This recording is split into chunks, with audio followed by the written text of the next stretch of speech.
Trabajemos para lograr un mejor medio ambiente para las personas, para el planeta.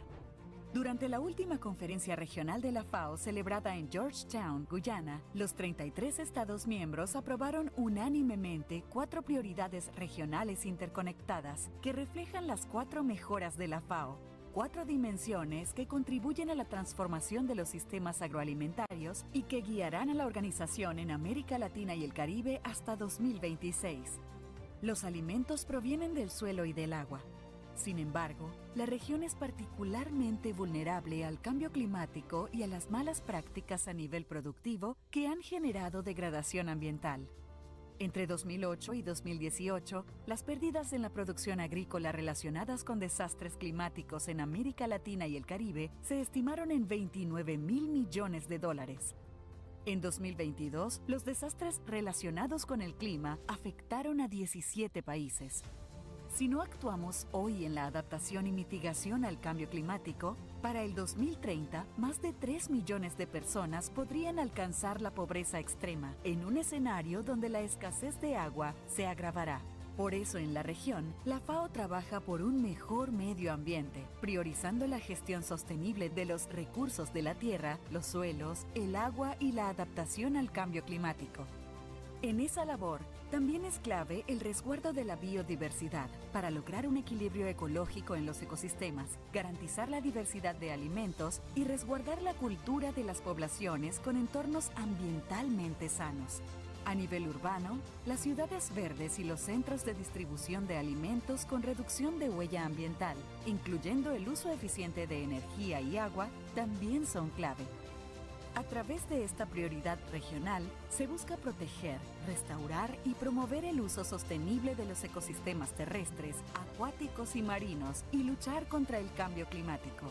Trabajemos juntos hacia sistemas alimentarios resilientes para un futuro más sostenible.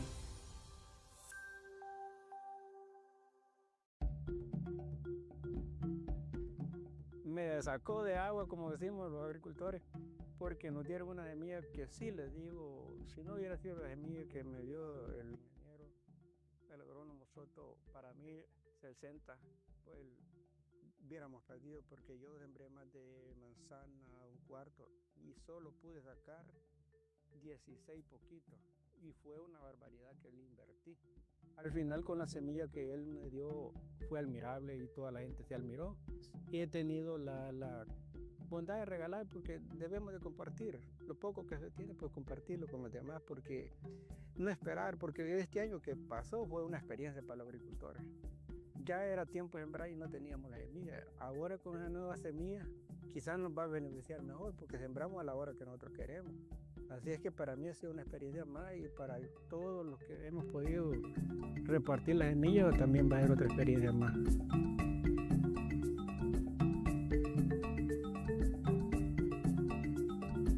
El tiempo de la que le llamamos el huracán Julia, yo, como le digo, descontroladamente todas las milpas las vi en el suelo. De ahí me vine a ver y vi que la mía, el pedazo de maíz, no lo había botado. Y ahí todito estaba, y resistente al viento y al tiempo, resistente a la lluvia y todo. Era bien resistente, porque como le digo, uno es por las pobrezas, no le da bien tratamiento en el asunto del abono, pero fue bien ventajoso la semilla esa.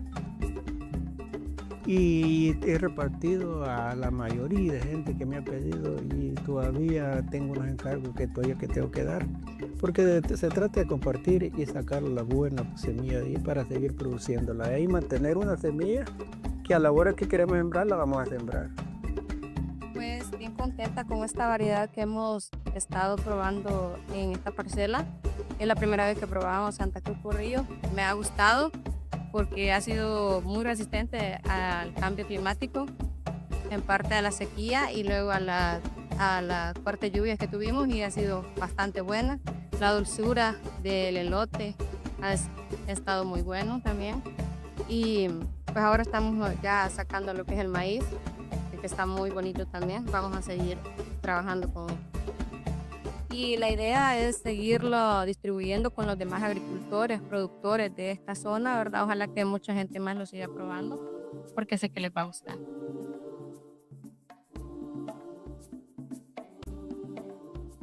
Pues el apoyo del centro ha sido mucho beneficioso para la comunidad, porque antes, como también pagaba, que desconocíamos de los técnicos. Ahora como que más acercamiento hay a las comunidades. Eso ayuda, como les digo, a enseñarle más al agricultor, a las técnicas. Y entonces al final se va aprendiendo y se va mejorando en el asunto de la cosecha, el trato al cultivo, plagas, todo eso ayuda. Pero para mí quizás sería beneficioso que siguieran los proyectos, porque ayuda al agricultor, de todas formas, a capacitarlo. Desconocíamos lo que es trabajar la tierra, solo, como dicen, el fósforo y la chapoda, pero ahora con el nuevo método es diferente. Y quizás, les digo que agradecido, y si pudieran de vuelta pues regresar, quizás sería bueno. Motivar a todos los agricultores, porque se trata de cuidar la tierrita, porque al final, si no la cuidamos, no nos va a dar producción. Y de ella vivimos, pues, a ser honestos.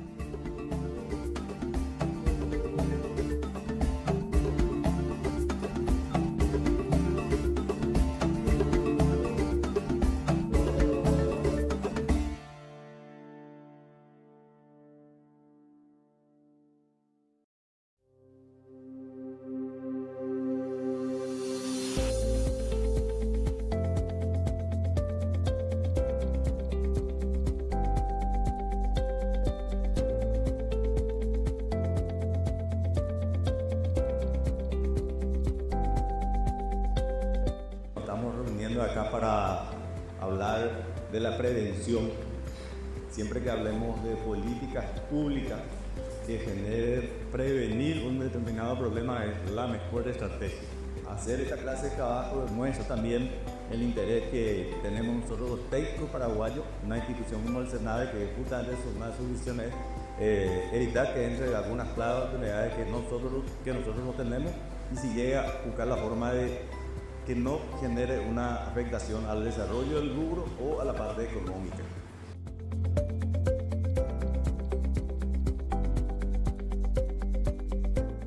...135 países en el mundo producen hoy plátano y guanábana. Estamos hablando de más de la mitad del planeta. Pero compara los datos del Censo Agropecuario 2008-2022, es tal vez el cultivo con mayor crecimiento del Paraguay. Más de 40 millones de dólares exportados al año, 16.000 hectáreas, está creciendo, y por eso para nosotros es muy importante trabajar en este ejercicio.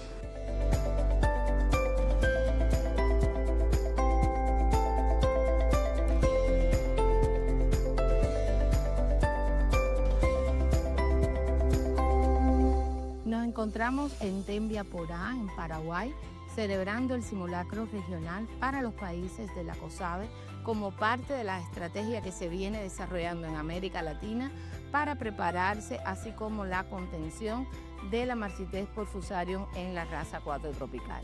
Estamos aquí con la SENAVE, productores y además organismos internacionales.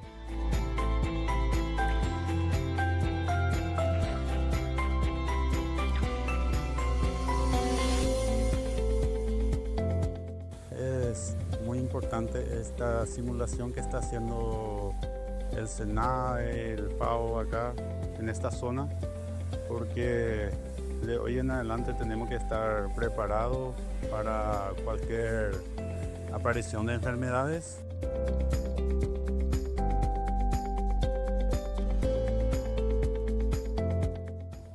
En este ejercicio, los expertos están haciendo énfasis en sintomatología típica, procesos de vigilancia, utilizando las herramientas que proporciona la inteligencia artificial, y también están haciendo mucho énfasis en lo que se debe hacer para erradicar un foco utilizando las medidas de bioseguridad que son esenciales.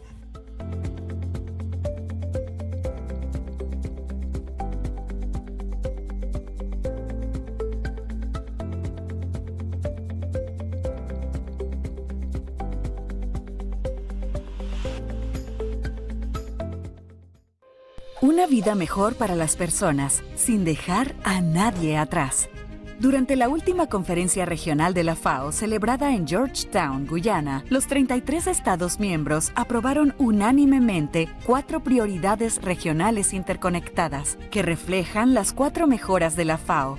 4 dimensiones que contribuyen a la transformación de los sistemas agroalimentarios y que guiarán a la organización en América Latina y el Caribe hasta 2026. América Latina y el Caribe es la región más desigual, con niveles persistentes de pobreza rural que afectan desproporcionadamente a las mujeres y a los pueblos indígenas.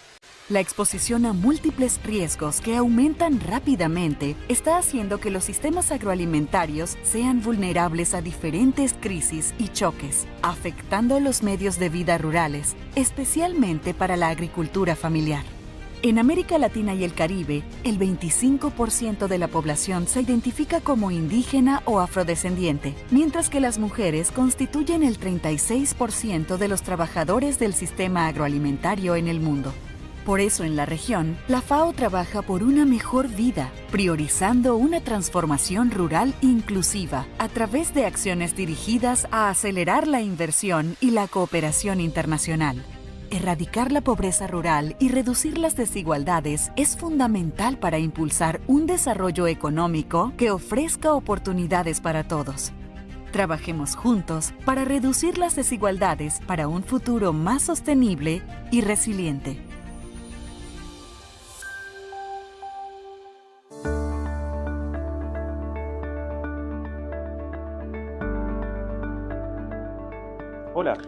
Hi, good morning and good afternoon to everyone joining us from different corners of Latin America and the Caribbean, and from around the world. Welcome to the FAO Science and Innovation Forum 2025 regional event, Rural Brain Drain, Young Professionals Dreaming of a Return Home. My name is Sebastián Vega, and I am the Digital Agriculture Coordinator at the FAO Regional Office for Latin America and the Caribbean, and I will have the pleasure of hosting this session. This event is being broadcast live on the FAO website, www.fao.org/Americas, with simultaneous interpretation into Spanish and English. You're also invited to participate in the event by commenting on social media with the hashtags Rural Brain Drain and Science and Innovation Forum. Today, we want to share the story of thousands of young people who left the countryside to study in the city. But unlike most of their peers, they dream of returning to their communities as agents of change. This event seeks to raise awareness of these little recognized segment of rural youth and open a conversation about how we can build on their motivations and capabilities to transform our poorest and most vulnerable rural communities. To begin, let's watch a brief welcome message from Sarush Parsa, FAO Science and Innovation Officer for Latin America and the Caribbean. In August 2023, we issued a month-long open call for young people from rural communities who had completed university studies and wanted to return to their territories as agents of change. We hoped to receive around 100 applications. We received nearly 10,000. My name is Sarush Parsa, and I am the FAO Science and Innovation Officer for Latin America and the Caribbean. Today, we're gathered for a very special event under the umbrella of the Forum of Science and Innovation, Rural Brain Drain, Young Professionals Dreaming of a Return Home. Hosted by Sebastián Vega, this event seeks to highlight that strategic opportunity has not yet been fully realized by the public sector, supporting these young people on their journey back to make an impact in their communities. We will interview agricultural anthropologist Dr. Jem Bentley, who analyzed the applications to our open call in depth to better understand these young people, their potential, their aspirations, and the barriers they face on their way back. Jeff will help us see them for what they really are, a distinct segment of the rural population with enormous potential to transform the region. We're also joined by Karen Kaman, an exemplary ambassador for this group. She's a young leader who will share her story, her vision, and her commitment to her community. She represents the voice of thousands of other talented individuals who have left but dream of returning. There is already a logic behind repatriating brain drain for those who study abroad, the idea of investing in the return of highly skilled people to contribute to national development. Why not apply the same logic to rural brain drain as a concrete strategy to boost territorial development? It is a pleasure to welcome you to this space that has been created especially for you. Thank you very much for joining us. It is important to mention that to identify this little recognized segment of young people, we analyzed more than 9,800 profiles, more than half of which were from people who grew up in small rural communities. Following an initial filtering or screening, we conducted an in-depth analysis of 3,670 profiles to understand what motivates these young people to return to their communities. Based on this initial exploration, we wanted to get to know them better. Applying a human-centered design approach, we invited 67 young people to send us 3-minute videos in which they told us in their own words why it is important for them to become technology leaders and serve their communities. What are the dreams that inspire them on this path? This stage was key to understanding the human and transformative dimension of these leaders. After reviewing these videos, 15 ambassadors were selected to represent thousands of young people with a desire to make an impact in their communities. The results were revealing. These young people not only want to return, but they also have concrete ideas for transforming their communities and are looking for support to put them into practice. Realizing that this talent was being lost motivated us to share their stories. The video you're about to see contains brief excerpts from interviews with these 15 leaders. You will see their faces, hear their dreams, learn about initiatives that are already taking root in the countryside of our region. Let's watch the video. Every year, thousands of young people leave the most remote corners of rural Latin America in search of education. Most of them never return. We set out to find those who left dreaming of returning. When I was about 16, I left my village, my canton, with the idea of returning to teach and train them. At that point, I set myself the goal of saying, Luis, you're going to go to university, you must go to university and we will find a way. So I said, well, I want to study and I want to leave my community to return one day and contribute something to them. Despite being the top student in my area, I was just one of many, but you're also part of a group that is competitively at your academic level. So you must do more. I want them to see me as an example that I was able to finish my degree despite so many difficulties. As an indigenous person, because of the discrimination we suffer when we go to the cities, just wearing our clothes or speaking our language. So I want to break that pattern and say, yes, we can. Yes, we can fly high. I would really like those in the community to empower themselves, to be voices of change. I don't know, I like to think that those who stay will not only resist, but they will also change. Today, we know that thousands of young professionals are ready to return to the countryside. They remain steadfast in their lifelong dream of empowering their people. They already have the tools to achieve this. With confidence in their capabilities, in their leadership, and in their unwavering commitment to the countryside, we can support them in making that dream a reality.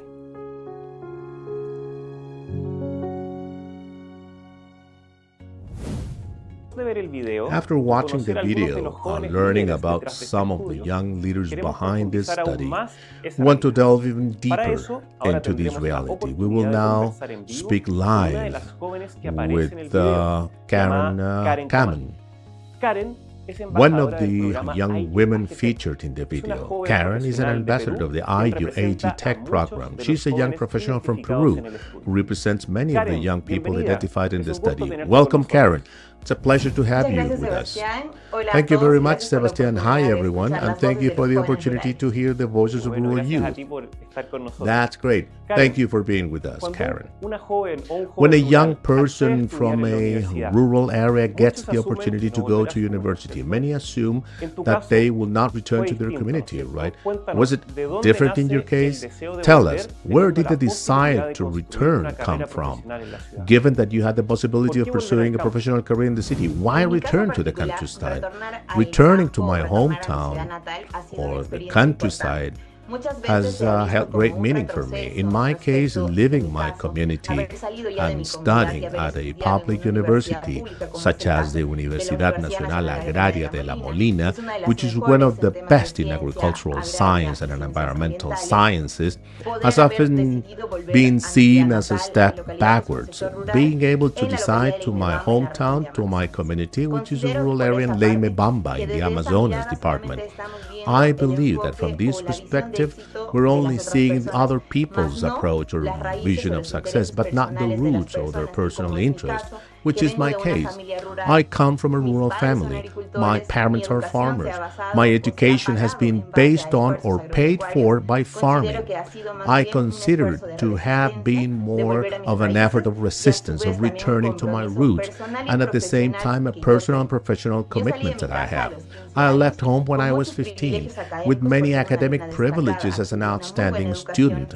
I had access to a very good secondary education and a very good university education, which allowed me to open doors in the environmental sector. But it was never my interest to stay in the city. It is much easier for many of us to choose that path, perhaps. But you don't see all the sacrifices that rural youth have to make to access basic education, to be able to access a basic right, such as progress, and meet our needs. Today I'm here.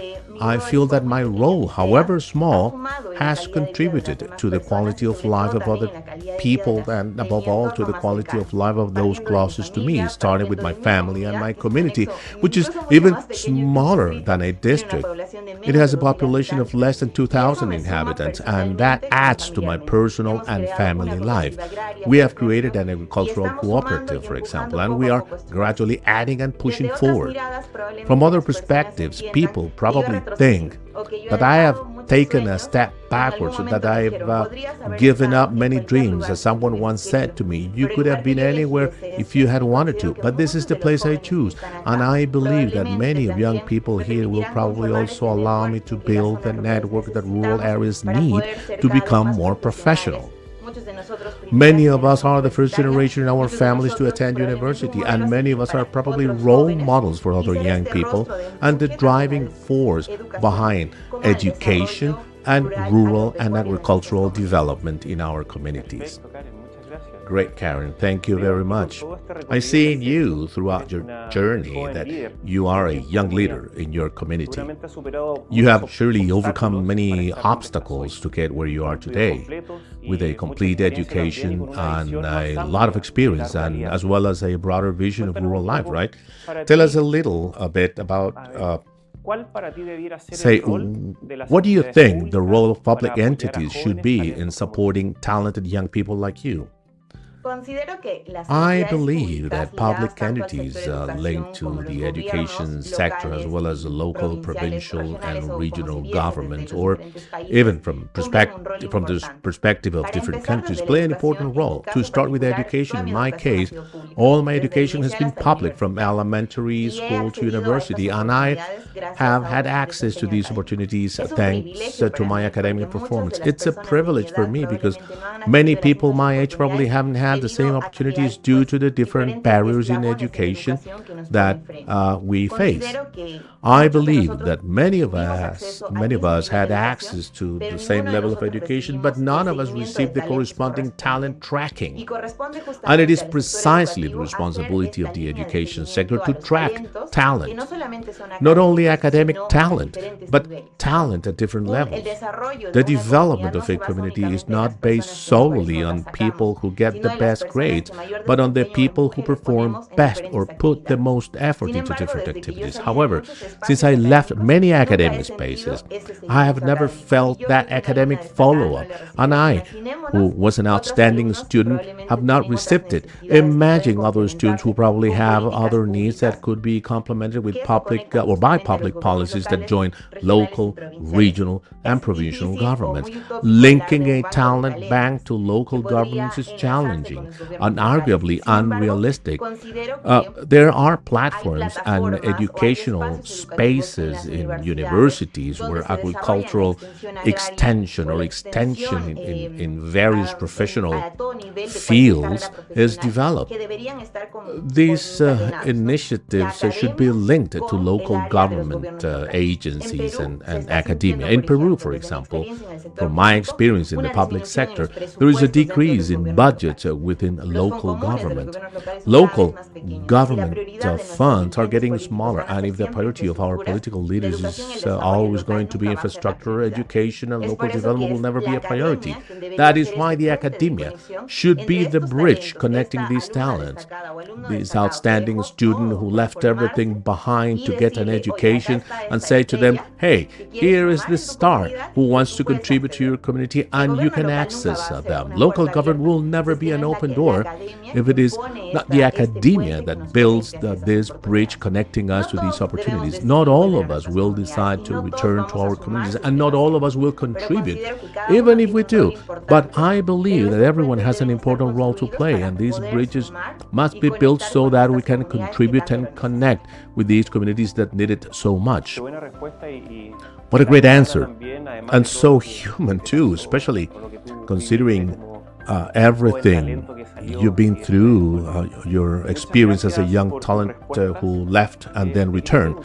Thank you very much for your answers. I wanted to ask you, is there anything else you would like to tell us or that is relevant to mention at this point? It is also important to note that the Ayllu AgTech program provided a valuable opportunity for each participant in the boot camp, helping them recognize that they're not alone in navigating the challenges of rural life. I would like to take the opportunity to thank FAO for giving us this space and for allowing us to get to know each other, to thank each of my colleagues who are rowing this boat in their countries, and to acknowledge that the effort they put in every day, just like me, comes from our love for what we do. Often, the educational demand and the growth or successful development expected from us are not necessarily linked to external expectations, nor are they necessarily linked to public policies, but we can be this change. And I want to thank you for more opportunities like these so that we're not the only ones in this boat, but that everyone can join us in this ocean of opportunities. Thank you. Thank you very much, Karen. What beautiful and moving words. Well, we'll see you soon. Take care. Thank you, Sebastián, and thank you all. Continue with the Science and Innovation Forum. We now want to take a closer look at the profiles of these young people with someone who has studied them closely. Referring to Jeff Bentley. Jeff is an agricultural anthropologist with a PhD from the University of Arizona and decades of experience working with farmers and scientists in Latin America, Africa, South Asia, and Europe. Jeff led the study that gave rise to this session. His work was key to understanding the profile of this group of rural young people with university education, deep roots in their communities, and a profound motivation to become leaders of change in their communities. Jeff, welcome. It's a pleasure to have you with us. I'd like to start by asking you the following question. You've been working in rural development and extension for decades. Tell us, what makes this study different? What makes it novel compared to other experiences you have had? Well, thank you very much. It's a pleasure to be here. This study is new or innovative in several ways. First, in terms of method, we developed the method in collaboration with FAO in Chile with Surush Parsa and his team. The process began with an online survey involving several thousand young people, followed by a stage where participants invited others and recorded video selfies. About 67 of them made these selfies. And then we conducted 15 video interviews. So That's an innovative method. Video selfies they made also reveal that these young people can communicate digitally. We then analyze the results both qualitatively and quantitatively. Here, unlike many studies, this study covers the entire continent, from Mexico to Chile. And as you know, in social research, we often study a community, a country at most. So that is the geographical focus. It's something very different. The focus is on migration within countries, which is more common than international migration, but less studied, particularly regarding movement to large cities. And it is a self-selected sample.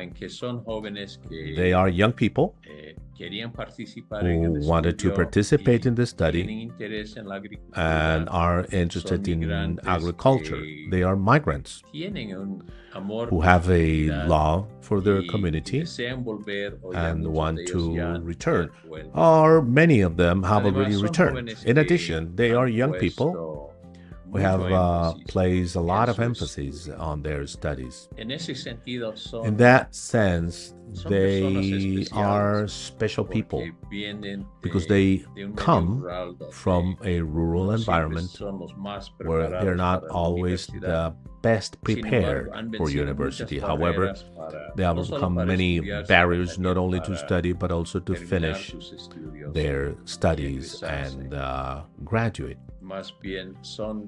Rather, they are people who have migrated to succeed. They have migrated precisely to study. The study is also different because it focuses on their aspirations, such as their dreams and what these young people plan to do in their communities. And they show that in Latin America, there are many people who want to serve their community. People with a formal education, with one foot in both worlds, urban and rural. Many are already doing so. For example, in the study, there is a girl, well, not a girl, she's a young Mexican woman who organizes the women in their community to raise chickens and sell eggs. There's a young Paraguayan woman who is organizing the women in her community, women who have not had the opportunity to have a formal education, and she's organizing them to improve their income with modern technology. We have an agronomy student from southern Peru who's planning to organize a potato seed business when she returns from university. This is to provide employment opportunities for her neighbors. We also have a recent university graduate in Chile who is producing forest plants in a nursery with the aim of involving the community in the reforestation of their area. We also have an Ecuadorian agronomist who says, hey, we don't want handouts. We want to work for people in a business-like manner. So he sells his services to them, offering services such as soil analysis, irrigation systems, and pest management. So, well, in summary, the study is innovative because it encompasses the aspirations of a group of young people or domestic migrants from all over Latin America. Great, Jeff. Thank you very much for that answer. The motivation of these young people and the talent they have is also evident. We know from the study that these young people are highly motivated, have realistic income expectations, and one of their greatest needs is access to training and startup capital. From your experience, what do you think are the implications of this study for public policy? Well, the implications are that many young people want to return to their communities, or if not to their communities, then to their region of origin.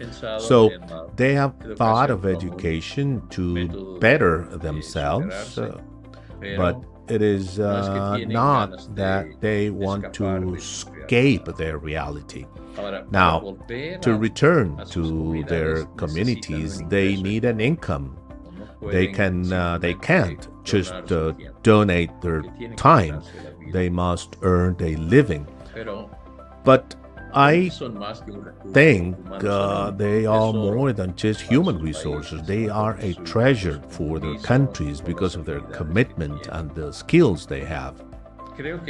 I think another implication is that young people do not always emigrate from the countryside because they hate agriculture, but rather because they hate poverty and marginalization. But many of them still have a love for agriculture, and the goals of public policy should be how to improve agriculture to make it more profitable, more productive, and more environmentally friendly, so that it benefits rural families. So, to achieve that, policies should favor secondary education. That is to give young people the option of going to college, because many want to do so, but they come from a disadvantaged background because rural public education is not always the best, so that should be improved. Young people from rural areas may require additional support in college, including financial and moral assistance. Unlike their urban counterparts, many rural youths leave their homes or live apart from their parents, which may increase their need for support. Now, other policies would be once they graduate, what kind of work are these new engineers looking for? And there are two groups. One is outreach, which could be rural outreach. I mean, outreach from public sector or outreach from the private sector with businesses. Many also wish to become entrepreneurs, offering two main ways for them to engage with their own communities.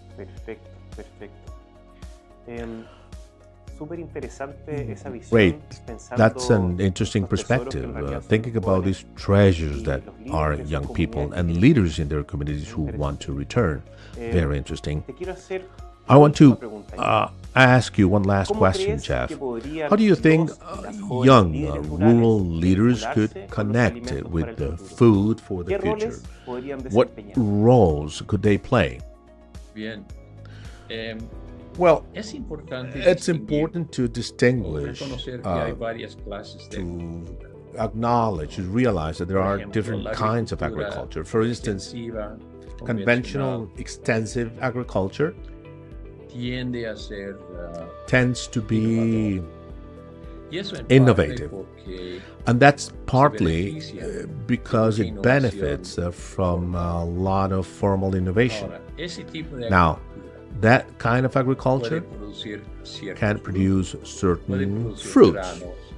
It can produce grains, livestock, sugarcane, cotton, but it is not the best for all kinds of products.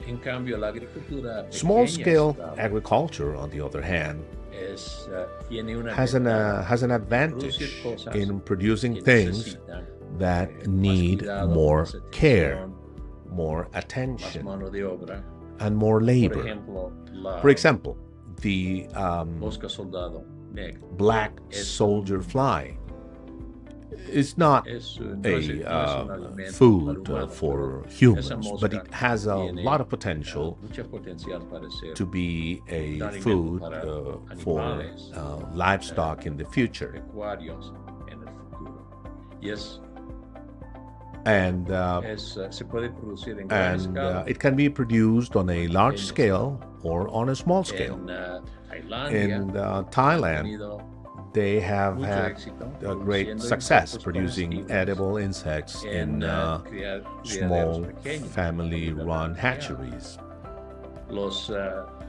Family farming is also the best way to produce vegetables,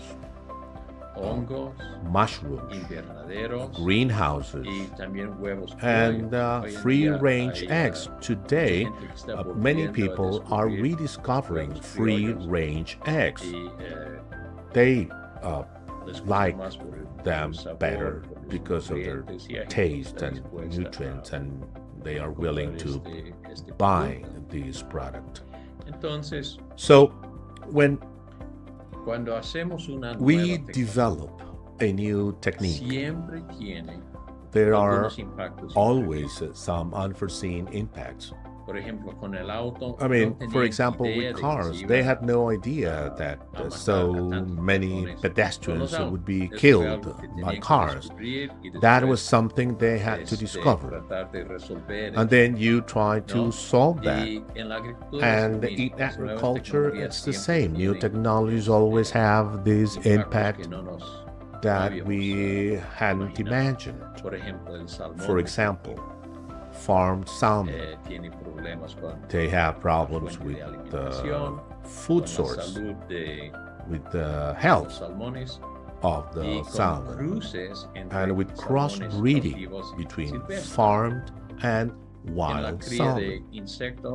In insect farming, when you do it on a large scale, problems arise, for example, with the substrate, where to get large quantities of healthy food for the insects. So I'm sure these problems can be solved. They can always be solved. But it takes practice, it takes experience. And I think it's precisely this kind of practical research that can be done on a small scale with technology leaders who are from the countryside and who are also university-educated engineers. So,